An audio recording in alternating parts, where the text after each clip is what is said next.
എന്റെ കെട്ടിയോള് കൊച്ചുതരശയ്ക്ക് 50 വർഷം മുമ്പ് ഏതോ ഒരു കൊച്ചൗസേപ്പ് എഴുതിയ പ്രേമലേഖനോ.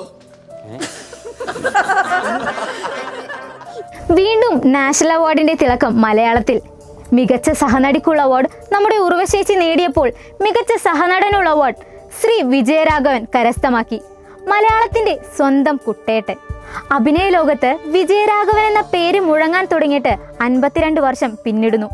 71ാമത് ദേശീയ ചലച്ചിത്ര പുരസ്കാരത്തിൽ പൂക്കാലം എന്ന ചിത്രത്തിലൂടെ മികച്ച സഹനടനുള്ള പുരസ്കാരം വിജയരാഘവനെ തേടിയെത്തുമ്പോഴും മലയാള സിനിമയിൽ പൂർത്തിയാക്കിയത് 52 വർഷങ്ങൾ.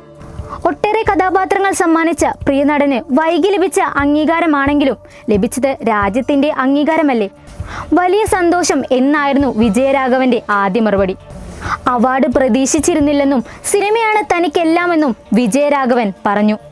അംഗീകാരങ്ങൾ കൃത്യസമയത്ത് കിട്ടുമെന്ന് പ്രതീക്ഷിക്കുന്ന ആളാണ് ഞാൻ. പ്രേക്ഷകന്റെ ഇഷ്ടമാണ് നയിക്കുന്നത്.